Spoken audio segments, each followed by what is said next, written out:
కొత్త విలువలు ఇవాల్టి నుంచే అట. మార్కెట్ విలువల పెంపుపై అభ్యంతరాల స్వీకరణకు టోల్ ఫ్రీ నెంబర్ అట. రిజిస్ట్రేషన్ల శాఖలో చాలా మార్పులు తెచ్చాం. ఎట్లా? ఏం మార్పు అంటే కబ్జాని ఎంత ఈజీగా చేయొచ్చు, భూములు ఎట్లా మనం ఈజీగా మార్చుకోవచ్చు. నువ్వు తెచ్చిన మార్పులేంది చెప్పు. నువ్వు తెచ్చిన మార్పులేంది? ఏ మార్పు తీసుకొచ్చినావు రిజిస్ట్రేషన్ల శాఖలో?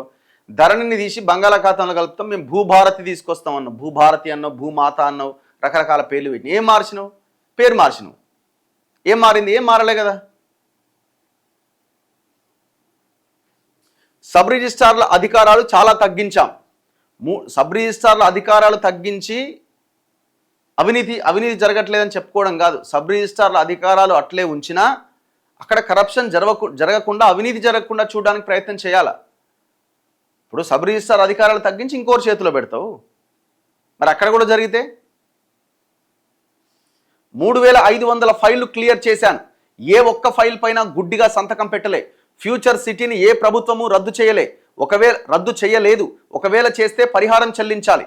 మీడియాతో ఇష్టాగోష్ఠిలో మంత్రి పొంగులేటి శ్రీనివాసరెడ్డి. మరి ఇప్పుడు కేసీఆర్ ఫార్మాసిటీ అని తీసుకొచ్చిండు. మరి ఫార్మాసిటీ అనే దాన్ని రద్దు చేయలేరు. ఒకవేళ రద్దు చేస్తే రైతుల భూములు రైతులకే అన్నారు. మీరు కూడా అక్కడ ప్రచారం చేసి ఇది రద్దు చేస్తాం, మీ భూములు మీకు వస్తాయని మాట్లాడి ఓట్లు దొబ్బి ఎలక్షన్లలో గెలిచి పీఠం మీద కూర్చున్నారు. ఇప్పుడు ఏమంటున్నారు? నో ఫార్మాసిటీ, ఫ్యూచర్ సిటీ అంటున్నారు. మరి ఫార్మాసిటీ కోసం సేకరించిన భూములు ఫ్యూచర్ సిటీకి ఎట్లా వాడతారు? నువ్వు అంటున్నావు ఫ్యూచర్ సిటీని రద్దు చేయలేరని. మరి ఫార్మాసిటీ రద్దు చేసినావు కదా. మరి దానికోసం సేకరించిన భూములు దానికే కేటాయించాలి కదా.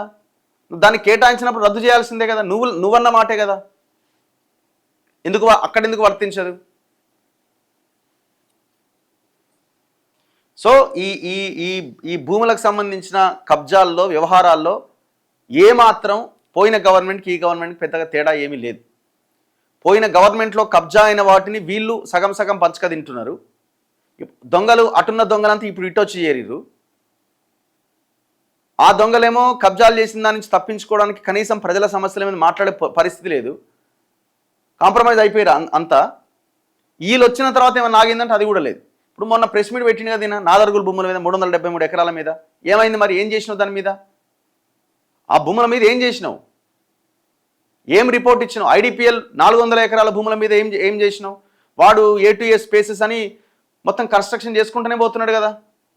మేము బయటికి తీసిన వర్టెక్స్ 340 ఎకరాల సంబంధించిన వ్యవహారం ఎంతవరకు వచ్చింది?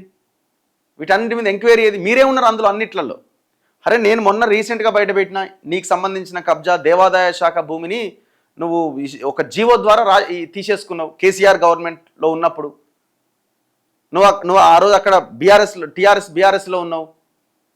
2023 జూలైలోనూ నువ్వు కాంగ్రెస్లో జాయిన్ అయినావు. నువ్వు బీఆర్ఎస్లో ఉన్నప్పుడు నువ్వు ఒక వ్యవహారం నడిచింది.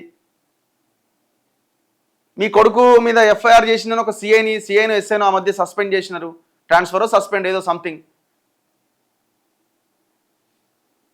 ఇంకెన్ని ఉన్నాయి ఇట్లా? ఇప్పుడు నువ్వు వాడ ఔటర్ రింగ్ రోడ్కి వెళ్తుంటే రాఘవ కన్స్ట్రక్షన్స్ పేరుతో జరుగుతున్న పెద్ద దాంట్లో అక్రమాలు లేవా?